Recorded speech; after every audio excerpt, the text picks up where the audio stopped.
Baik, Assalamualaikum warahmatullahi wabarakatuh. Perkenalkan, nama saya Revaldi Dharma dengan NIM 080118242920. Di sini saya akan menjelaskan tentang tugas dari algoritma pemrograman, yaitu soal yang sempat dijadikan soal UTS kemarin. Nah, di sini saya akan membahas untuk soal 1A. Nah, untuk soalnya itu buatlah dua array integer dengan ukuran 10 bilangan, lalu isilah dan cetaklah bilangan irisan dari dua array tersebut. Jadi, kita akan mempunyai dua himpunan yang kita inputkan dulu isi himpunan itu, terus kita akan mencetak irisan dari dua himpunan tersebut. Nah, di sini untuk algoritma deskripsinya itu dimulai dari mulai, lalu pesan variabel A dengan indeks 100 array. Nah, di sini itu untuk menyimpan isi dari himpunan A. Lalu untuk variabel B dengan indeks 100 ini untuk himpunan B, terus tuh untuk simpan K, variabel K, L, I, J pada memori dengan tipe data integer. Lalu input nilai K, input variabel K, nilai untuk variabel K untuk banyaknya himpunan yang akan disimpan pada variabel array A. Jadi, contoh misal kita input 5, maka isi himpunan dari A ada 5 bilangan. Lalu di sini input nilai L untuk banyaknya himpunan yang akan disimpan pada variabel B. Nah, tadi itu kan untuk A, sedangkan nanti untuk himpunan B. Lalu di sini untuk ada perulangan. Perulangan ini dilakukan sehingga kita dapat menginput nilai pada himpunan A. Jadi di sini kita input bukan input jadi. Untuk I sama dengan 0 hingga dengan kondisi I kurang dari K, maka lakukan perulangan. Input nilai array A jadi dengan indeks I, sehingga kan ini I sama dengan 0. Jadi kita akan memulainya dari 0. Kenapa dari 0? Karena setiap pada C++ array itu setiap kamaran itu dimulai dari angka 0. Indeksnya dimulai dari angka 0. Sehingga di sini untuk I sama dengan 0. Jadi di sini akan terinput A 0 dan lakukan perubahan I++, maka dia akan nambah lagi I-nya jadi 1. Sekarang cek kondisi apakah 1 kurang dari K. Jika iya, lakukan perulangan lagi. Input nilai array A dengan indeks 1. Begitu untuk perulangan I. Nah, perulangan I pada kondisi I kurang dari K ini untuk menginput nilai himpunan yang ada pada A. Nah, jadi di sini sedangkan untuk yang baris ke-6 ini, langkah selanjutnya itu untuk I sama dengan 0 hingga I kurang dari L, maka lakukan perulangan input nilai. Maka lakukan perulangan input nilai array B dengan indeks I. Jadi sama dengan A tadi, hanya berganti dengan variabel B. Maka input kita akan disimpan pada variabel B dengan indeks I dan lakukan perubahan I++. Nah, lalu kita ini pesan variabel X dengan tipe data integer. Tadi kan pesan variabel, kita pesan lagi variabel X. Nah, ini tuh perulangan dimana untuk I, for I dengan kondisi I kurang dari K, maka lakukan proses. Nah, lakukan proses itu dia akan X itu sama dengan 0, maka nilai 0 akan disimpan pada X.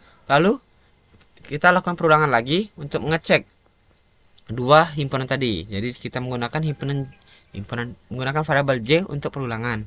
Di sini J sama dengan 0 dengan kondisi J kurang dari L, maka if jika array A dengan indeks I sama dengan array B dengan indeks J, maka kita lakukan proses X sama dengan 1. Jadi nilai X sekarang itu berubah jadi 1. Lalu break atau keluar dari perulangan. Jadi jika kondisi ini terpenuhi, dia akan menyimpan 1 pada X dan langsung keluar dari perulangan karena ada break pada operatornya. Lalu jika tidak memenuhi jika tidak memenuhi kondisi tadi, lakukan perubahan J++, dan jika keluar dari perulangan J, maka cek apakah nilai X sama dengan 1. Jika iya, cetak A dengan indeks I, lalu lakukan perubahan I++. Selesai. Nah, di sini untuk pseudocode-nya variabel A100 B100 ini kurang lebih sama tadi dengan apa yang telah saya jelaskan. Ini dalam bentuk percampuran antara bahasa manusia dengan bahasa mesin. Nah, ini untuk flowchart. Di sini mulai dari start, lalu input KL untuk perulangan I sama dengan 0 to K, kita inputkan A dan indeks I, lakukan I++. Jika kondisi ini masih terpenuhi, dia akan terus berulang, dan jika tidak, dia keluar dan lakukan perubahan I sama dengan 0 to L. Nah, jika dia benar kondisi ini terpenuhi, maka dia akan melakukan input BI, B dengan indeks I, lalu lakukan I++, Hingga kondisi ini tak terpenuhi, dia akan keluar dari perulangan dan kembali ke dan akan melakukan perulangan pada I sama dengan 0 to K. Nah, di sini kita lakukan proses X sama dengan 0. Jadi di sini ada perulangan lagi. J sama dengan 0 to I to L. Sehingga kalau ini kondisinya benar, dia akan ngecek apakah A itu sama dengan 1. Nah, apakah AI sama dengan BJ? Jika iya, dia akan menyimpan X1 dan break, dia akan keluar dari perulangan ini. Jadi dia nggak akan melakukan J++ lagi. Dia langsung keluar ke X sama dengan kondisi ini. X sama dengan 1. Nah, oh wait. Harusnya ini harusnya ke sini.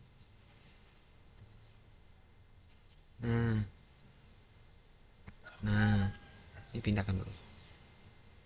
Nah, jadi jika kondisi ini terus berulang dan kondisinya tidak terpenuhi lagi, dia akan mengecek apakah X sama dengan 1. Jika iya, dia akan mencetak AI dan spasi. Jika tidak, dia akan langsung melakukan I++. Dan dia akan ke I dengan kondisi I sama dengan 0 kurang dari K. Maka jika kondisinya terpenuhi, program akan terus melakukan perulangan. Nah, jika tidak lagi memenuhi, dia akan melakukan selesai N. Nah, di sini ada hasil running programnya. Kita coba saja pada code block. Ini kode yang telah saya buat tadi. Nah, jadi kita coba saja. Contoh seandainya kita dalam himpunan A itu ada 10 angka. Sedangkan himpunan B itu ada 6 angka, ada 6 bilangan. Jadi kita masukkan nilai pada himpunan A-nya dulu. Ada 7, 1, 2, 3, 4, 5, 6, 9, 8, dan 12. Nah, sedangkan untuk nilai B ini adalah himpunan B, maka kita masuk 6, 7, 9, 8, 12, 10. Nah, makanya termasuk irisan yang kan kalau A irisan B itu berarti isi himpunan A yang sama dengan isi himpunan B. Jadi sini A irisan B itu ada 7, 6, 9, 8, dan 12. Nah, baik, itu saja yang dapat saya jelaskan. Lebih dan kurang saya mohon maaf. Saya akhiri, wassalamualaikum warahmatullahi wabarakatuh.